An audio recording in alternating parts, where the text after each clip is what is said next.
17, bila guna liman walallah, adab kita menghadapi orang lain, kita cinta orang yang mencintai Allah.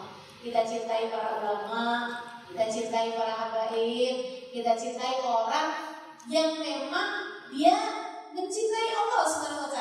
Wa ada'una liman ada, kita membenci orang yang menjadi musuhnya Allah. Musuhnya Allah yang tadi itu yang tadi saya sudah sebutin gitu ya. Orang-orang yang membenci ulama, orang-orang yang membenci Islam, orang-orang yang ada aja tuh, selalu ada aja di atas muka bumi di negeri kita, selalu ada aja orang yang ngomongnya itu gak enak gitu buat kita orang Islam. Yang jelek-jelekin perempuan pakai cadar, yang dia lebih suka sama konde. Ini deh, kondemu lebih anggun daripada cadar. Ini kan bikin gak enak dengarnya gitu. Yang nanti banding-bandingin ulama sama, bukan bandingin ulama, yang membandingkan pahlawan sama Nabi Muhammad. Siapa yang lebih berjasa, Nabi Muhammad atau? Nah, ini gak enak gitu ngomongnya. Kita gak ngadepin, gak bisa ngadepin orang kayak begini. Kita bilang, ya Allah, hadapin aja deh Allah. Kita cinta sama yang mencintai Allah, kita benci sama musuhnya Allah. Walikulli man madda ila ahadin min a'da'illah yadal'un aw sanadahum, kita juga benci kepada orang yang menolong ataupun menguatkan para musuh-musuhnya Allah SWT. Dianya nggak musuhin kita, tapi dia menjadi donatur. Sama aja. Nah, dah ngadepin orang-orang kayak gitu, kita serahin aja sama Allah SWT. Nomor 18, teman-teman sekalian, nujahid fi sabilillah fi aqwalina wa af'alina. Nujahid fi sabilillah, cara kita ngadepin orang. Nujahid fi sabilillah, kita berjuang di jalan Allah, bi aqwalina, dengan ucapan kita, wa af'alina, dan perbuatan-perbuatan kita. Wa amwalina, dengan harta kita, wa anfusina, dan dengan diri kita. Wa dzalik wa thariquna wa syiaruna, ini adalah jalan kita dan ini adalah syiar kita. Jihad, berjuang di jalan Allah. Gimana sih caranya berjuang di jalan Allah? Nih hari ini yang dikerjain sang Bunyai, yang dikerjain sama segenap panitia, yang dikerjain sama ustazah-ustazah, yang dikerjain sama semua tim yang sudah bikin acara ini namanya jihad fisabilillah, berjuang di jalan Allah. Yang ibu-ibu lagi lakukan, gitu ya, ikut sampai ikut daftar, ada yang bayar, kan gitu ya, bayar ya. Lagi punya harta lebihan, gitu kan, kita bantu, itu namanya berjuang pakai harta. Kurang apa nih Bunyai? Mungkin tendanya masih kurang Bunyai, jangan pakai terpal Bunyai. Misal saya mau kasih sumbang biar tendanya bisa warna-warni, terus dia sumbang, misal gitu ya. Nah ini namanya jihad bil amwal, jihad pakai harta. Ibu-ibu duduk di sini, walaupun ngantuk-ngantuk tetap dengerin, capek-capek tetap duduk, posisi duduk udah ganti. Kamu sedang jihad dengan apa? Binafsik, dengan dirimu sendiri. Nah, jihad dengan diri itu. Saya dari tadi suara udah dipakai terus, ini namanya sedang jihad bil qaul, gitu ya. Jihad dengan ucapan, gitu. Jadi ini kita jihad dengan segala apa yang kita mau. Yang nomor 9, nahtam bitarbiyati abnaina wa banatina wa azwajina wa ahlina ala wifqi manhajit tarbiyah al-Qur'aniyah an-nabawiyah. Kita perhatikan betul-betul pendidikan agama bagi keluarga dan anak-anak kita sesuai dengan jalan pendidikan Al-Quran dan hadis-hadis Nabi besar Muhammad sallallahu alaihi wasallam. Kalau kita susah mau pelajarin ayat, kalau kita susah mau pelajarin hadis tentang bagaimana cara yang Allah inginkan untuk kita mendidik anak-anak kita, lihatin bagaimana cara ulama mendidik anak-anaknya. Lihat kiai kalau didik anaknya gimana sih? Lihat kiai kalau didik anaknya gimana sih? Gak bisa lihat saya belum punya anak. Kita lihat kalau ulama-ulama itu, saya banyak belajar, Masya Allah. Abah Nur sama anak-anaknya, Abah Maryam sama anak-anaknya, ada teman-teman serius sekali. Ada pujian sama anak-anaknya, muji sama anaknya. Ibu suka muji kan? Kapan terakhir muji anak? Banyakan mana muji atau menyalah-nyalahkan dia? Banyakan mana muji atau ngomel?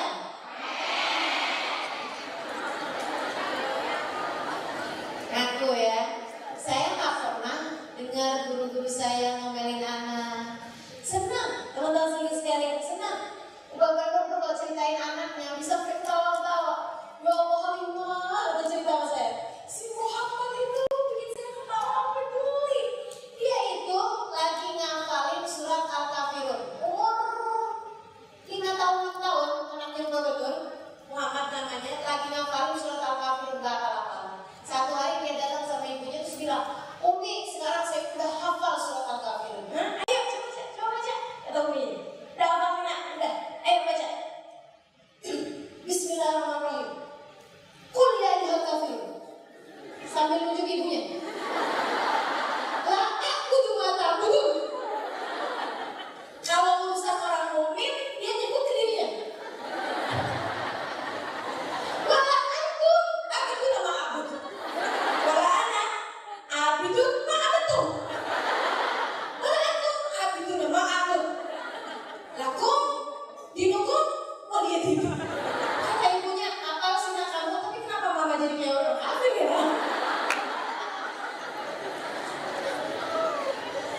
Kenapa Umi yang jadi orang kafir ya? Masya Allah, Masya Allah.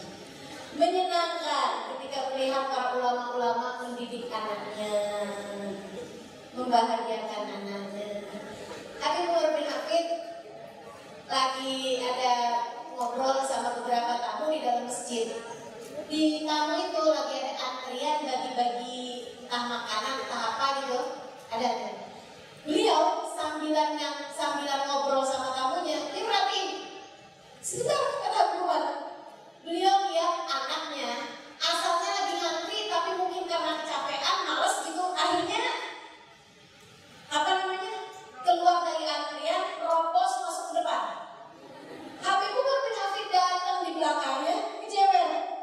Anaknya tersebut, tadi kayaknya ngantrinya nggak di sini kamu nak. Balik lagi, Masya Allah. Padahal anaknya kiainya. Waktunya ngantri, kamu harus ngantri. Siapa bilang kamu boleh terobos langsung di depan murid?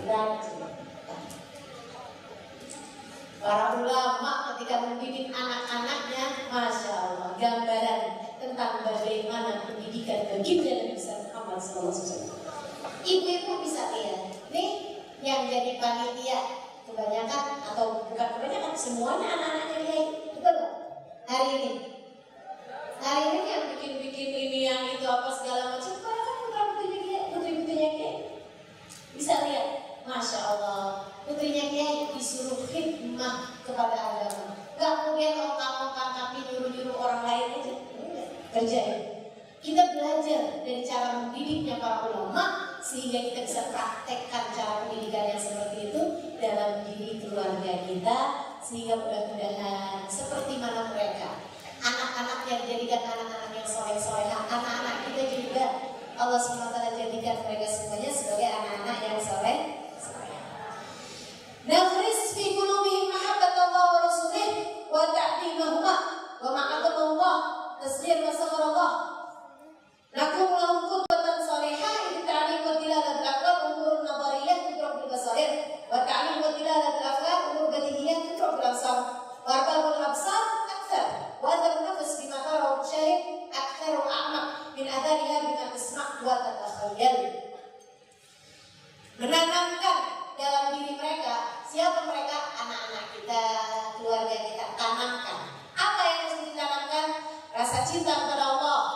Rasa cinta kepada Rasulullah, pengagungan kepada yang diagungkan Allah, memandang rendah kepada segala sesuatu yang dipandang rendah oleh Allah, dan kita pun menjadi teladan bagi mereka dalam hal tersebut. Jangan nyuruh anak cinta Quran, kitanya sendiri nggak pernah baca Quran. Jangan nyuruh anak untuk cinta sholat, kitanya sendiri suka menunda-nunda sholat. Jangan nyuruh anak cintai ulama, kitanya sendiri kalau disuruh hadir majelis ilmu malas-malesan. Tapi kita menjadi qudwah, menjadi teladan bagi mereka semuanya dalam hal tersebut. Kenapa? Sebab pendidikan dan pembelajaran lewat ucapan adalah perkara yang perlu dipikirkan dengan akal. Jadi jangan cuma ngomong, karena ngomong tuh perlu dipikirin, masih pakai akal. Sedangkan pendidikan dengan pembelajaran melalui contoh praktek secara langsung itu dapat dilihat mata, dan golongan yang melihat mata kemudian ikutin itu lebih banyak daripada golongan yang dengar kebaikan kemudian mengikutinya. Itu yang berpikir dengan akal. Lagi pula hati lebih mudah terkesan dengan apa yang dilihat mata daripada apa yang didengar oleh telinga. Saya ingat katanya Mbak Maryam Halimah, kamu kalau ngajar yang cantik, kamu kalau ngajar yang seger, kamu kalau ngajar yang banyak senyumnya, yang menyenangkan. Kenapa gitu Bapak? Karena ilmu itu berat, nak. Jangan diberatin lagi dengan mukamu yang jutek. Jangan diberatin lagi dengan muka kamu yang kelihatan pucat, kelihatan kayak orang sakit. Jangan. Biarkan orang merasa itu bersemangat dengan ilmu yang disampaikan, karena kamu menyampaikannya dengan cara yang benar. Ya. Jadi kita juga gitu. Ajakin anak-anak kita kepada kebaikan dengan cara kita contohkan, dengan cara yang menyenangkan. Insya Allah akan membuat anak-anak kita tertarik untuk mengikuti apa yang kita lakukan. Yang berikutnya, nastafid min ayyadi fikrin aw hikmatin aw muhibah wa nastathmir mawahibahum. Adab kita kepada orang-orang di sekeliling kita adalah kita belajar dari siapapun, baik itu berupa pemikiran seseorang, kebijaksanaan, bakat, dan mengambil manfaat dari kemampuan-kemampuan orang lain. Oh, dia dokter, dia banyak ngerti urusan-urusan kedokteran, tanya, dengerin, kita ambil ilmunya. Oh, dia ini pakar sains, ahli ilmu-ilmu pengetahuan, kita dengerin. Oh, bagus ternyata. Apa kaitan antara sains sama tauhid? Oh, banyak Ustazah. Kita itu dengan sains akan bisa menemukan Tuhan, Ustazah. Oh, gitu, gimana ceritanya? Gimana caranya? Masya Allah, teman-teman saudara sekalian, dengan banyak mendengar, dengan banyak belajar dari orang lain, pengetahuan kita banyak. Ambil pelajaran dari siapapun dan dari apapun. Yang berikutnya, la nahtakir min khalqillahi ahad. Jangan pernah meremehkan siapapun dari hamba-hambanya Allah Subhanahu wa ta'ala. Bihasbi imri'in minasyarr an yahqir akhahul muslim. Cukup keburukan bagi seseorang ketika dia merendahkan saudaranya sesama muslim. Yang tadi Ustazah tuh waktu yang ada orang benci ulama, kita harus benci dia gitu.